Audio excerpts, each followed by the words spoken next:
सभी बच्चों को श्री कुंज बिहारी सिंह। आज की यूनिट हम लोग फिजिक्स सेकंड में जो नवी यूनिट है वो पढ़ते हैं, और नवी यूनिट में जो आएगा इलेक्ट्रॉनिक डिवाइसेस आ जाएंगी। तो इलेक्ट्रॉनिक युक्तियों को पढ़ने से पहले हम लोग ऊर्जा बैंड के बारे में पढ़ेंगे, चालन अचालन इनमें जो, और अर्धचालन जो कंडक्शन होता है धातुओं में, उनमें वो उनके बैंडों के आधार पर होता है। ऊर्जा बैंड एनर्जी बैंड के अनुसार से होता है, और ये 3 प्रकार के होते हैं, चालन बैंड, संयोजी बैंड और वर्जित ऊर्जा बैंड। इनको बोलते हैं कंडक्शन एनर्जी बैंड और balance energy band and forbidden energy band. अब देखो, सबसे पहले हम लोग ये जानेंगे कि एनर्जी बैंड होते क्या है, मतलब ठोसों में जो सॉलिड में एनर्जी बैंड होते क्या है। तो ठोसों में असंख्य परमाणु उपस्थित रहते हैं। जो ठोस होते हैं उनमें असंख्य परमाणु उपस्थित रहते हैं,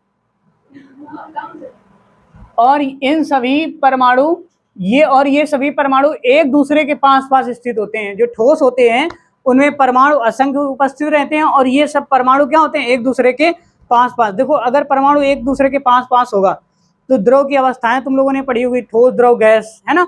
तो उसमें ठोस में क्या होता है, परमाणु पास पास होते हैं, द्रव में थोड़ा दूर दूर होते हैं, गैस में और दूर दूर होते हैं। ठीक है, तो द्रव की कितनी अवस्थाएं होती हैं, टोटल 5 होती हैं, हमने बताया था आपको। ठोस, द्रव, गैस और एक प्लाज्मा, बताया था ना, एक बोस आइंस्टीन। ये 5 अवस्थाएं होती हैं टोटल ठोस की। और वैसे निम्न स्तर पर तो मुख्य रूप से तुम्हारी 3 ही होती है, ठोस, द्रव, गैस। ठीक है, तो असंख्य जो परमाणु होते हैं वो अत्यंत पास पास स्थित होते हैं, और पास पास स्थित होने के कारण ये अन्योन्य क्रिया करते रहते हैं। ठीक, जिससे इन सभी परमाणुओं के अंदर स्थित इलेक्ट्रॉन की ऊर्जा में परिवर्तन होता रहता है। अन्योन्य प्रक्रिया के कारण परमाणुओं के पास पास स्थित होने से इनमें अन्योन्य प्रक्रिया होती है, और अन्योन्य जो प्रक्रिया होती है उसके कारण इनमें जो परमाणु में जो इलेक्ट्रॉन्स हैं उनकी ऊर्जाओं में निरंतर परिवर्तन होता रहता है। ठीक है बेटा, परमाणुओं की इस अन्योन्य ऊर्जा के कारण इलेक्ट्रॉन की ऊर्जा कम या ज्यादा भी होती रहती है, कम या ज्यादा होती रहती है, जिससे इस प्रकार के ऊर्जा वाले इलेक्ट्रॉन अन्य प्रकार की ऊर्जा वाले इलेक्ट्रॉनों को नहीं रहने देते। सेम एनर्जी है जिसके पास, तो वो अगर और कोई आ जाएगा तो उसको निकालेंगे बाहर। ठीक है ना, बाहर निकालने की कोशिश करेंगे। जैसे तुम ही लोग हो, अब यहाँ पे लड़कियों की संख्या ज्यादा थी, लड़कों की कम थी, तो कह रहे थे नहीं सर जी लड़कों को नहीं पढ़ाएं, अपने बैच में नहीं रखा जाए, हैं। तो वही इलेक्ट्रॉन कर रहा है, एनर्जी उनके पास सेम है, तो अन्य जो एनर्जी वाले हैं, जो बेचारे छोटे वाले, उनसे कहीं ना तुम हटो दूर, है ना। आगे बात समझ में, मतलब एक ये एग्जाम्पल तुम्हें बताया ताकि याद बना रहे। इससे वो कोई लैंगिक रूढ़वादिता को बढ़ावा नहीं दिया जा रहा है, समझ रहे हो। फिर जिससे इस प्रकार की ऊर्जा वाले इलेक्ट्रॉन नहीं रहने देते, और इसके फलस्वरूप ऊर्जा के आधार पर बैंड बन जाते हैं। ऊर्जा के आधार पर क्या बन जाते हैं, बैंड बन जाते हैं। और वो बैंड बजने वाले नहीं, है ना, बैंड बन जाते हैं। और ठोसों में स्थित ऊर्जा के इन बैंड को ठोसों में ऊर्जा बैंड कहते हैं। ये ऊर्जा बैंड प्रकृति और गुणों के इनके प्रकृति और गुणों को समझने के लिए इसको हमने 3 भागों में बांटा गया है। आगे ना बात समझ में, बैंड कैसे, ये एनर्जी दूसरी, बीच में जो गैप है वही एनर्जी बैंड। अब इसमें कितने बैंड गैप हो गए, देखो, एक इधर एक बीच का फॉरबिडन, ये जो है फॉरबिडन एनर्जी बैंड गैप होता है इसमें ना, जो बीच का गैप है वो हो गया।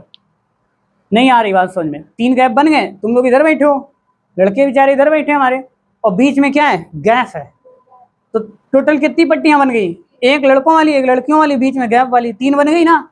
ऐसे ये आ गई चालन ऊर्जा बैंड, संयोजी ऊर्जा बैंड और वर्जित ऊर्जा बैंड। आ गई ना बात समझ में। अब इनको पहला हम लोग समझेंगे चालन ऊर्जा बैंड। आ जाता है चालन ऊर्जा बैंड, जिसे कि कंडक्शन एनर्जी बैंड बोलते हैं। ठोस पदार्थों में इलेक्ट्रॉनों की उच्चतम अनुमत ऊर्जाओं का बैंड है। ये जो ठोस पदार्थों में सबसे अच्छा जो बैंड है वो कंडक्शन एनर्जी बैंड गैप है, सॉरी, कंडक्शन एनर्जी बैंड है, गैप नहीं है। ठीक है, जो इलेक्ट्रॉनों के ग्रुप से मिलकर बना होता है, भाई इलेक्ट्रॉनों के ग्रुप से मिलकर बना है तो इसमें कंडक्शन होगा जरूर। और इसमें चालन पदार्थों में या आंशिक रूप से भरा होता है। जो चालक पदार्थ होते हैं उसमें ये जो बैंड होता है कंडक्शन बैंड, ये आंशिक रूप से, पूर्ण रूप से भरा हुआ होता है। ठीक है, अर्धचालकों में परम शून्यता पर चालन बैंड पूर्ण रूप से खाली रहता है। अर्धचालक पदार्थों में ये शून्य टेम्परेचर पर, जीरो टेम्परेचर पर ये जो बैंड होता है ये क्या होता है, खाली रहता है। और अगर तुमसे कोई ये पूछे कि कंडक्शन बैंड में क्या भरे रहते हैं, इलेक्ट्रॉन्स भरे रहते हैं, तभी उसमें कंडक्शन होता है, ठीक है ना।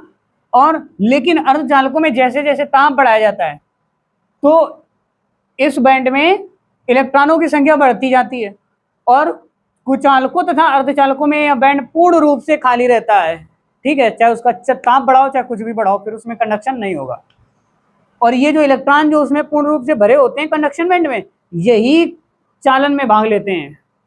आगे ना बात समझ में, चालन बैंड में इलेक्ट्रॉन नाभिक से बंधे हुए वो नहीं होते, अर्थात मुक्त अवस्था में रहते हैं। फ्री इलेक्ट्रॉन ही कंडक्शन में भाग ले सकते हैं, है ना। अगर इलेक्ट्रॉन बंधे हुए हैं तो फिर कंडक्शन में भाग नहीं ले पाएंगे। आगे ना बात समझ में। फिर दूसरा देखो, बैलेंस बैंड।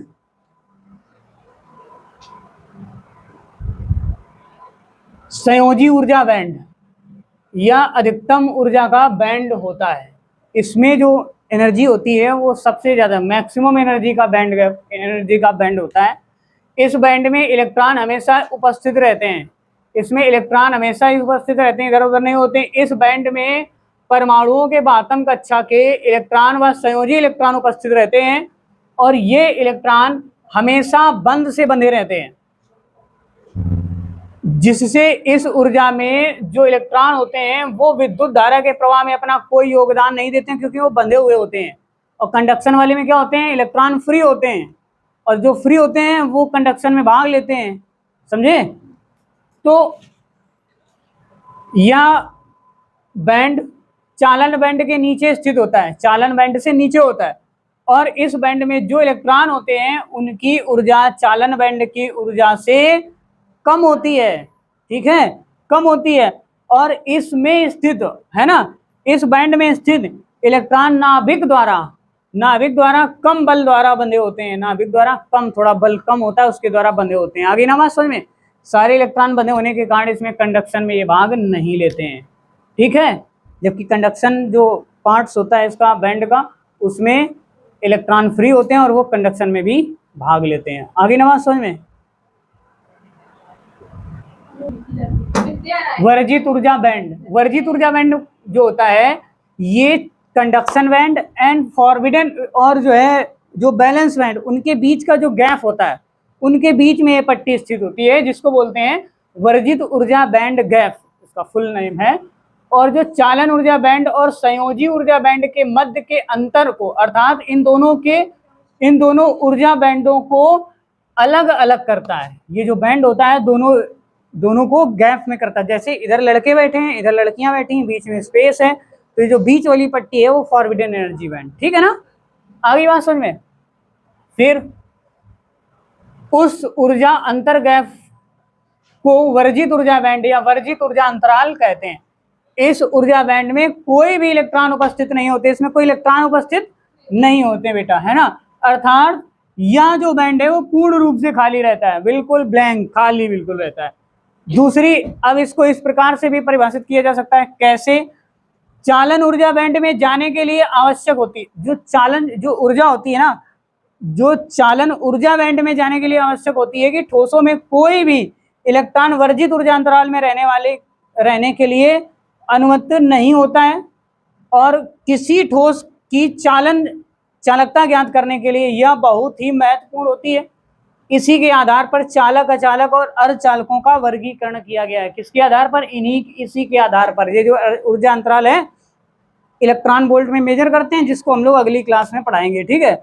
तो ये तीनों जो है, ये तीनों चालक, अचालक, अर्धचालक, इसी के हिसाब से हम लोग इसी के जो बैंड गैप होता है, जैसे अगर एनर्जी बैंड गैप बहुत कम है तो वो किस में आ जाएगा, अर्धचालक में आ जाएगा। अगर एनर्जी बैंड गैप काफी ज्यादा है तो अचालक में पदार्थ गिना जाएगा। और अगर ध्यान से सुना, अगर ये एक दूसरे को टच कर रहे हैं या बहुत ही कम है तो बिल्कुल ना के बराबर है, ठीक है, तो उसको चालन में गिना जाएगा। या कभी कभी जो कंडक्शन बैंड होते हैं और जो बैलेंस बैंड होते हैं वो एक दूसरे के ऊपर ओवरलैप कर जाते हैं, है ना, एक दूसरे के ऊपर इससे चढ़ जाते हैं इससे, तो इसको बोलेंगे क्या, सुपर कंडक्टिविटी या कंडक्शन। जैसे चांदी हो गया, है ना, कॉपर हो गया, तो इनके जो एनर्जी बैंड गैप होते हैं कौन कौन से, कंडक्शन वाले और वैलेंस वाले वो एक दूसरे पर ओवरलैप कर जाते हैं, उसमें बैंड गैप बहुत ही कम ना के बराबर होता है, बिल्कुल होता ही नहीं है। जब भाई एक दूसरे के ऊपर हो गए तो ये बैंड गैप खत्म हो गया। अच्छा बताओ, ये दोनों हाथ हैं, ये चालन बैंड है और ये बैलेंस बैंड है, और बीच में जो स्पेस है उसको बोलेंगे फॉरबिडन एनर्जी बैंड। अगर इनको ऐसे बहुत पास लेके आ गए ना तो क्या हुआ, ये अर्धचालक बन गए, दूर लेके चले गए अचालक हो गए, या इंसुलेटर जिसे नॉन कंडक्टर बोलते हैं। अगर एक दूसरे के ऊपर ऐसे ओवरलैप कर दिया तो क्या बताओ, फॉरबिडन एनर्जी बैंड गैप बचा? नहीं बचा, गैप ही नहीं बचा, तो इसको बोलेंगे सुपर कंडक्टिविटी। वो जो धातु होगी, वो जो कंडक्शन होगा उससे सुपर कंडक्शन होगा। आगे ना बात समझ में। मिलते हैं अगली क्लास में, तब तक के लिए सभी को सेवदास।